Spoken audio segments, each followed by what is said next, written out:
안녕하세요. 반갑습니다. 안녕하세요.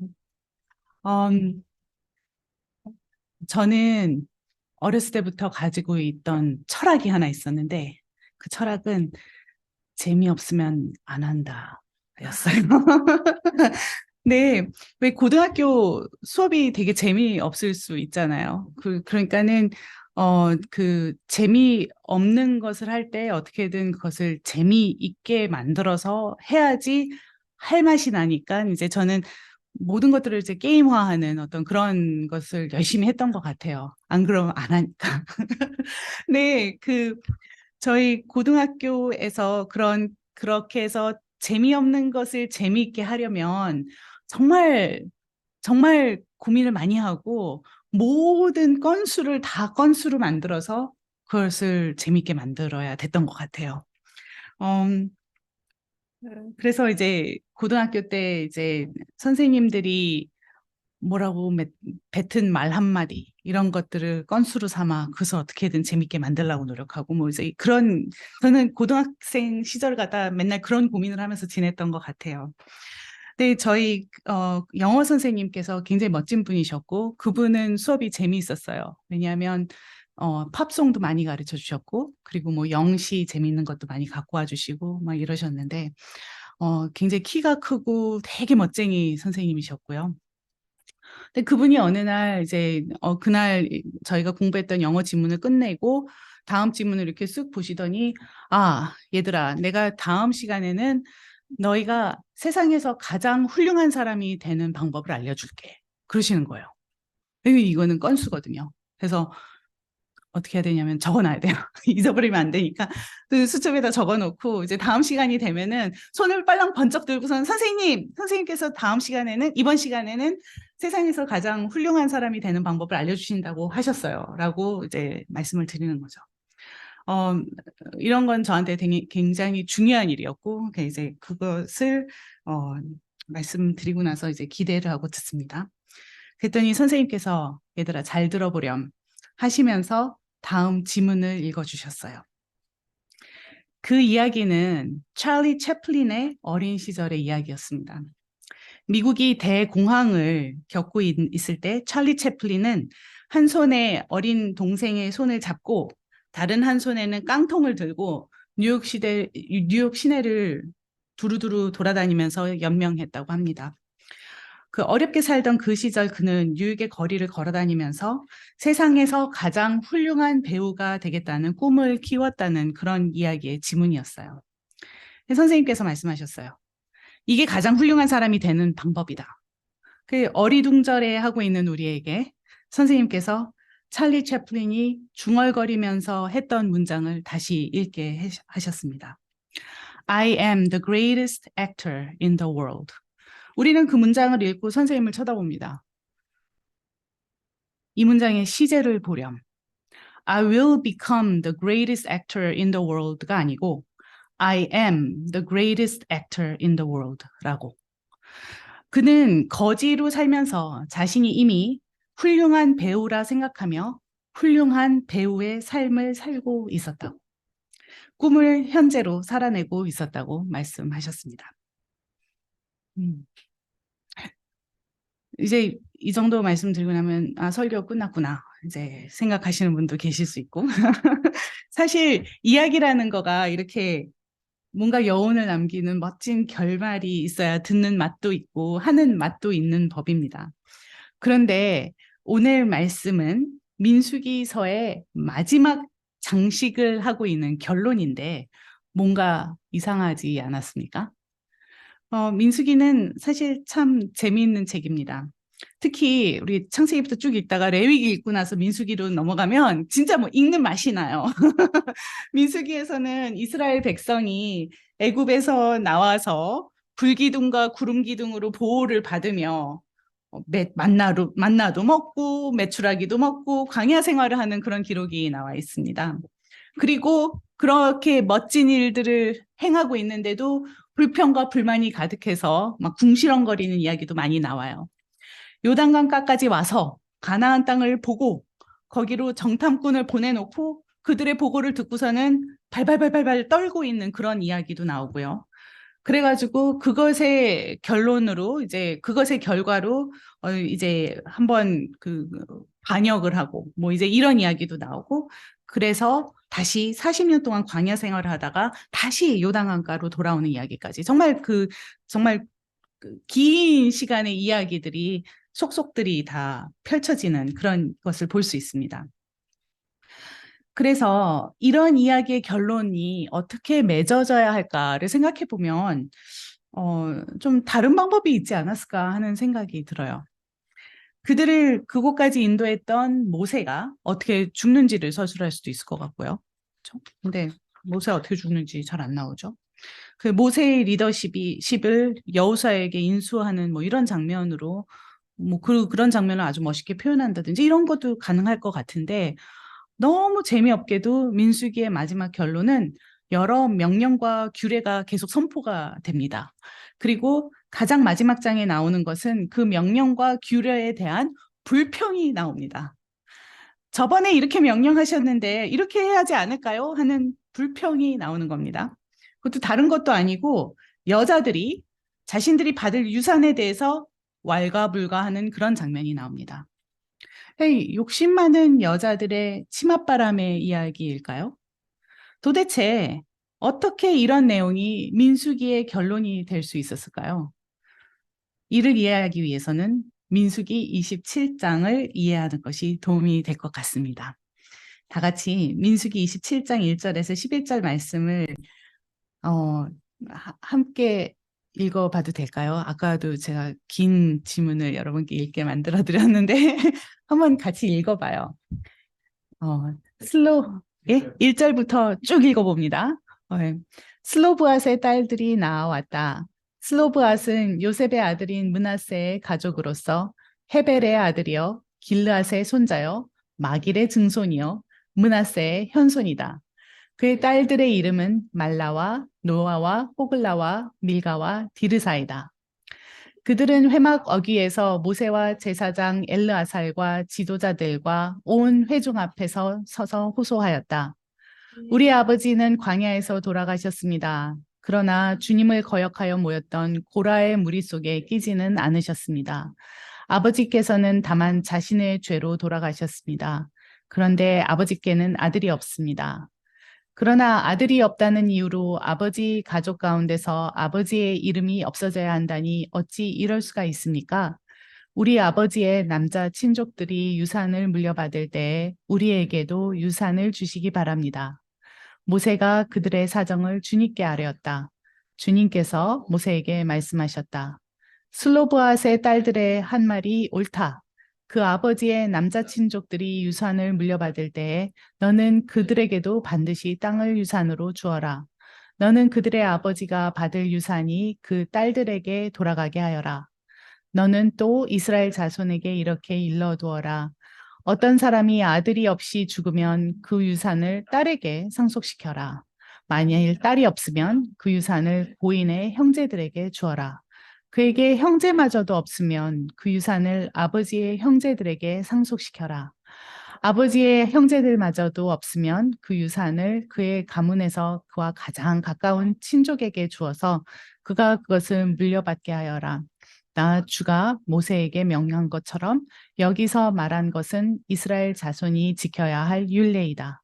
주님께서 모세에게 말씀하셨다. 거기까지군요. 네.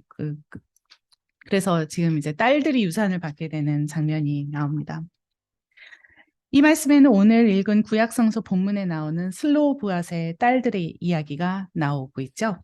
슬로브앗은 애굽을 나온 세대에 속했던 사람이고 그는 딸만 다섯인 딸부자로 살다가 죽었습니다. 말라, 노아, 호글라, 밀가와 디르사.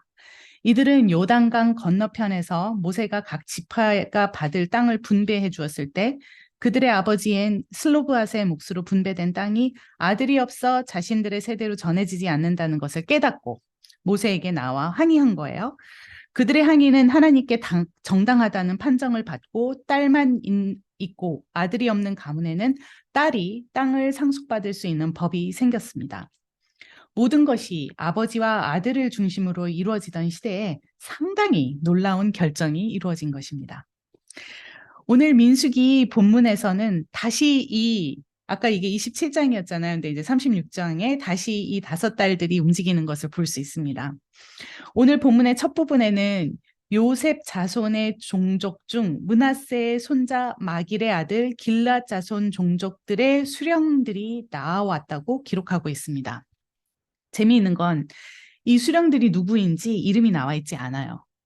아주 오래된 문헌인 성경에서 누군가의 이름이 등장할 때는 이유가 있습니다. 그들의 이름을 무시하고 지나갈 때 그 이야기가 성립되지 않아서, 즉 그들이 뭔가 중요한 역할을 했기 때문입니다. 그런데 이 수령들의 이름이 나오지 않고 다른 이들의 이름이 나옵니다. 이 다섯 딸들의 이름이 나오는 것이지요. 성경에서 여성들의 이름이 나오면 그것은 자세히 눈여겨보아야 할 일입니다. 왜냐하면 남성 중심 고대 사회에서 여성의 이름은 웬만하면 묻히기 마련인데 뭔가 무시하지 못할 역할이 있었다는 것을 그 이름들이 증명하고 있기 때문입니다. 이들의 이름이 나오고 수령들의 이름이 나오지 않는 것은 분명 그 수령들이 하는 말이 사실은 이 여인들의 목소리를 대변하고 있다는 뜻일 것입니다. 땅에 목숨을 매는 욕심 많은 여인들의 치맛바람에 가문의 우두머리와 모세가 흔들리는 모습, 그게 민수기의 결론일까요? 뭔가 이상합니다.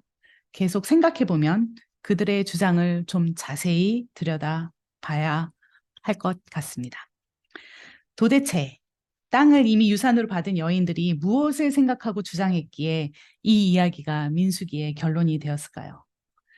본문을 잘 들여다보면 우리는 그들의 주장의 핵심이 희년에 관한 것임을 알 수 있습니다. 희년은 레위기 25장에 나오는 하나님께서 제정하셨던 제도입니다. 세상을 창조하시고 제7일의 안식을 취하셨던 하나님이 창조 사역을 본받아 안식일을 거룩하게 지키라고 하셨던 그 주님께서 7번째 돌아오는 해도 안식년으로 지키라고 하셨습니다. 안식일에 온 식솔들과 가축들까지 안식을 취하길 원하셨던 하나님은 안식년에는 땅도 쉬게 하십니다. 아무것도 심지 말고 땅을 놀게 하라고 하십니다. 땅이 놀면 농경사회에서 무얼 먹고 살아야 할까요? 아니나 다를까 레위기 25장 20절에 일곱째 해에는 씨를 뿌려도 안 되고 소출을 거두어들여도 안 된다며 다면 그 해에 우리는 무엇을 먹을까 하고 너희는 물을 것이다 라고 말씀을 하십니다. 그의 하나님은 여섯째 해에 내가 너희에게 복을 베풀어 세 해 동안 먹을 소출이 그 한 해에 나게 하겠다고 하십니다. 왜 이제 궁금해요. 왜 3년간 먹을 소출을 여섯째 해에 주신다고 하셨을까요? 한 해치가 나오면 수확한 그 다음 해 동안 먹으면 되고 두 해치가 나오면 수확이 없었던 그 다음 해도 먹으면 되지 않을까요? 근데 그 3년어치의 소출을 그것은 이제 희년을 염두에 두신 것입니다. 희년은 안식년을 7번 세고 나면 7번째 안식년 그 다음 해에 또 다시 한번 쉬라고 하시는 거예요. 그래서 그 해에는 그냥 이제 그러면 이제 이제 그 해, 이제 소출이 있었던 해, 안식년 해, 그다음에 그 희년에 먹을 것까지 그, 그 마지막 해에 다 주시겠다고 약속을 해주신 거죠. 그 해에는 근데 그냥 쉬기만 하는 것이 아니었고요. 희년이 되면 모든 백성이 저마다 자신이 분배받은 땅으로 돌아가야 하는 것이었습니다. 고향에 돌아가서 모두가 새 출발을 하는 것이었습니다.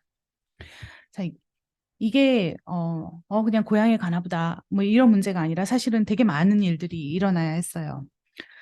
사실 이 제도가 제대로 성립이 되려면 몇 가지 더 일어나야 되는 일이 있었습니다. 우선은 땅값을 계산하는 방법이 달라집니다. 49년이라는 세월은 참 긴 세월입니다. 저는 아직 그만큼 살지는 못했는데 거의 가까워지는 것 같아요. 네, 강산이 이제 5번 바뀌어야 하는 시간이고요. 그렇죠? 그 시간 동안에 어떤 이들은 분배받은 땅에서 잘 살고 있을 수도 있고요. 어떤 애를 너무 많이 낳아서 아니면 너무 적게 낳아서 받은 땅이 비옥하지 못해서 재난이 나서 등 여러 가지 이유로 어떤 이들은 가난해질 수도 있는 시간입니다. 가난해진 사람들 중 빚을 져야 하는 사람들이 나올 수도 있고요. 빚을 졌는데 그 다음에 빚을 못 갚아서 점점 더 큰 빚을 지는 사람들도 생겼을 것입니다. 그러다 보면 결국 빚을 돈이나 소출로 갚지 못하고 땅을 팔아 갚아야 되는 일도 생길 수가 있고요. 노동력으로 갚아야 하는 일도 생겨서 남의 집 노비로 들어가서 사는 사람들도 있었을 것입니다. 그런데 희년이 되면 그들의 땅이 회복되고 자신의 땅으로 돌아가는 거예요. 그 빌려줬던 것들, 팔았던 것들, 이런 것들을 다 다시 돌려받는 거예요. 그래서 희년이 성립되기 위해서는 땅값을 계산하는 방법이 바뀌어야 합니다. 즉, 희년까지 20년이 남았으면 그 땅값은 20년의 소출에 해당하는 값으로 치는 거고요. 같은 땅이라도 희년까지 5년밖에 안 남았으면 그 값은 5년의 소출을 계산해서 싸지게 되는 거예요. 노비의 값도 마찬가지예요. 희년까지 남은 시간으로 계산하게 됩니다. 즉, 희년이 생기면 모든 경제 생활의 판이 새로 짜지는 것입니다. 긴 세월을 지내면서 경제적으로 매인 이들이 속박에서 풀려나와 귀향을 하고 자유를 얻는 은혜의 제도가 희년이었습니다. 이 희년 제도는 실제로 실행되었을 가능성이 적다고 성서학자들은 말합니다. 실제로 이렇게 큰 일이 실행되었을 때 생겼을 거대한 사회적 충격이 성경에 기록되어 있는 바가 없기 때문입니다. 희년이 성사되려면 있는 자가 자신의 소유했던 것들을 내려놓고 포기해야 하는데 그것을 해내지 못했던 것 같습니다. 없는 자는 희년을 목을 빼고 기다리겠지만 있는 자는 피할 수 있으면 피하고 싶었던 것이 희년이기 때문입니다. 슬로브와 세 딸들 말라, 노아, 호르가, 밀가와 디르사는 없는 자였다가 있는 자가 된 이들이었습니다. 그들은 주님의 법을 놓고 철저히 준비하고 계산을 해보았습니다. 계산과 계획은 우선 안식년을 준비할 때 꼭 해야 하는 일이었습니다. 식구들이 얼만큼 식량이 필요한지 철저히 계산해서 저장을 해놓아야 가능한 일이었으니까 말이에요. 그와 같이 그들은 먼 미래를 바라보면서 희년까지의 자신의 삶들을 계획해 보았습니다. 장래의 어머니가 될 것을 염두에 두고 하나님이 주신 희년의 비전을 철저히 계획해 본 여인들은 중요한 사실을 깨달았습니다. 즉, 결혼하지 않았던 처녀들이었던 이 5자매는 자신들이 가까스로 지켜낸 아버지의 땅이 자신들이 누구와 결혼하느냐에 따라 그 운명을 달리한다는 것을 알아챘습니다. 50년 후에 자신들은 살아있을지 죽었을지 모르나 자신들의 자식들은 슬로브앗이 분배받아 자신들이 상속받은 땅으로 돌아오지 못할 수 있다는 가능성을 깨달은 것입니다. 그들은 그들 아버지의 땅으로 돌아가야 하니 아버지와 어머니의 지파가 다르면 어머니의 땅을 잃게 된다는 계산을 하게 되는 것입니다. 너무도 어머니다운 계산을 해본 이들은 희년의 법이 제대로 성사되기 어려운 구멍을 찾아내서 지파의 우두머리들을 설득하고 모세를 설득해낸 것입니다.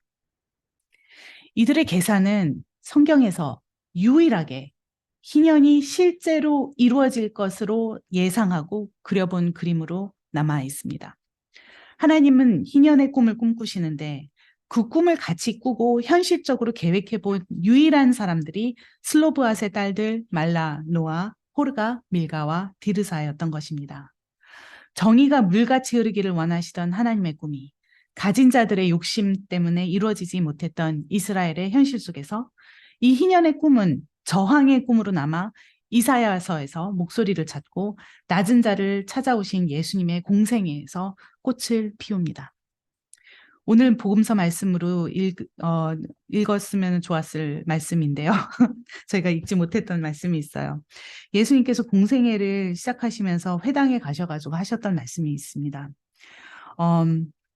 그 말씀은 이제 우리 누가복음에 나오는 말씀인데요. 예수님께서 회당에 딱 들어가셔가지고 이사야서 61장 말씀을 읽습니다. 이사야서에서 하나님은 이 백성이 도둑맞으며 탈취를 당하며 굴 속에 잡히며 옥에 갇히도다. 노략을 당하되 구할 자가 없고 탈취를 당하되 되돌려 주라 말할 자가 없도다 하고 한탄하시면서 가슴 아파하십니다.